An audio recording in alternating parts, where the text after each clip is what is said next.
Hey everyone, welcome back to Real Management Talk with LJ and Jocelyn. We've been having these conversations for many, many years, and we thought one day, hey, on a lark, really, is how this all started, which was, hey, let's have these conversations on video and audio so that we can talk with you about the things that we've learned about business and life and how life affects business and business affects life and our experiences with multiple types of businesses. Today, though, we're going to talk about a couple more of the basics of grant writing. And, I know that I've got a ton to say on this subject, but we're going to try to keep this short. And I know LJ does too. So LJ, why don't you take us away? All right. So we're going to just give you guys one basic fact from the two of us today, because guess what? We are consultants first. So if you need to know more, go ahead and book a consultation with Banconi Business Strategies, or book a consultation or book a consultation with Tacit Growth Strategies. You know where to go. Go to growthistacit.com, go to BanconiBusinessStrategies.com, book those consultations so that you can learn more and, grow in these endeavors with learned professionals, okay? So the one thing I want to share with you today is about unrestricted grant funds. So I get a lot of requests, random requests from people who are interested in capital funds. They have a church and they want to build a community center, or they have a community center and they want to build a house, right, for as a residential center that could house families temporarily, okay? So these types of endeavors are very honorable, of course, but they are not always well suited for existing grant dollars. For these types of campaigns, especially capital grant campaigns, capital funding campaigns in general, especially in the nonprofit sector, you're going to have those dollars raised privately. Why? Because those dollars that are raised privately are generally going to be unrestricted. So they can go towards the actual expenses that will be associated directly with the building of your new facility, right? Or they can go towards the staffing and your operational costs and your utility costs and those other things that are, associated, but not so directly, okay? So at the end of the day, you've got to get real clear. Again, and we talked about this in episode 6, so make sure you go back to episode 6. If you haven't already watched that, you've got to start with your why. Start with your problem statement. Jocelyn made a great point in episode 6 as well, to make mention of your business case that we normally associate with your case statement. You have to be very clear on what it is your team is looking to do first before you jump in front and say, hey, we need to go look for some grants. Because a lot of times grant funding may not be the best vehicle for you. Remember, when you think about unrestricted dollars, you're thinking very closely to gifts. And in our trainings, Jocelyn and I tend to talk about the difference between gifts and grants. Again, a gift versus a grant.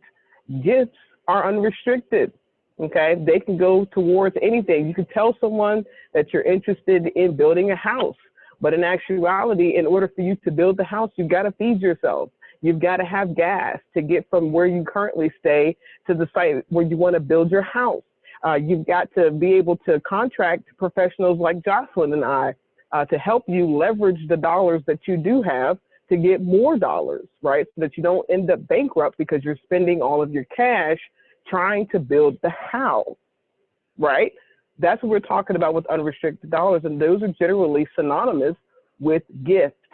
Grants, on the other hand, are not, okay? Those are strategic investment vehicles, funding vehicles, that are coming from grant-making entities or grantors who are interested in a particular unique product, service, or result, okay, that you as basically an offerer are going to provide to them, all right?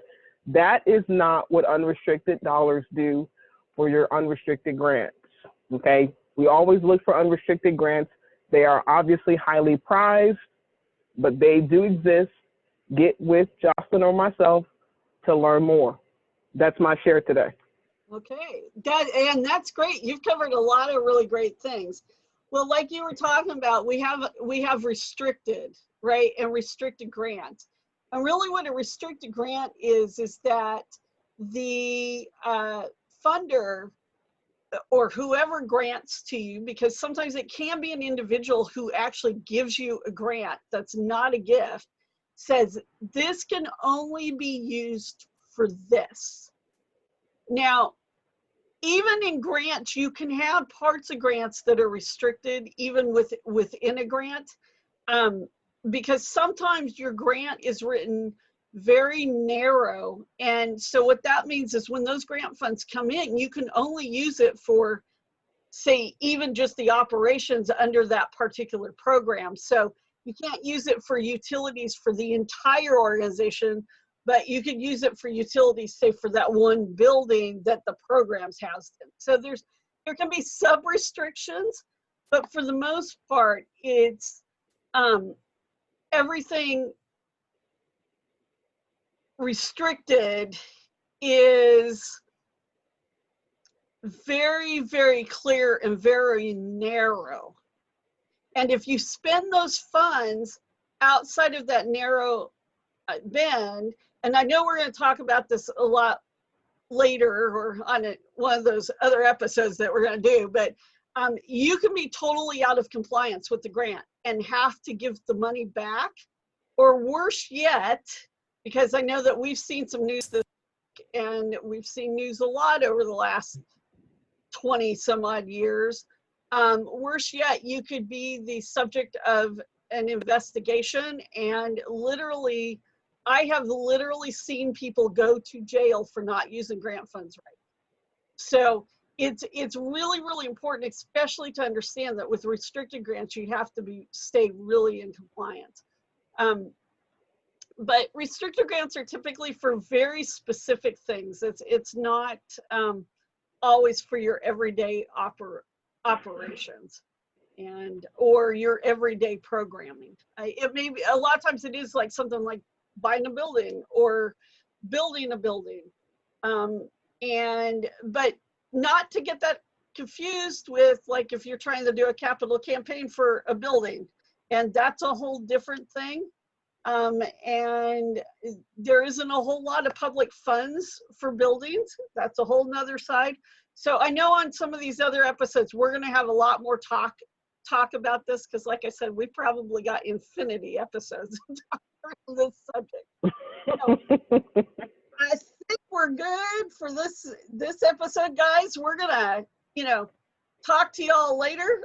Follow us on other episodes as we keep talking about grants and other things that have to do with business and nonprofits. And we'll catch you later. Bye. Thanks for tuning in.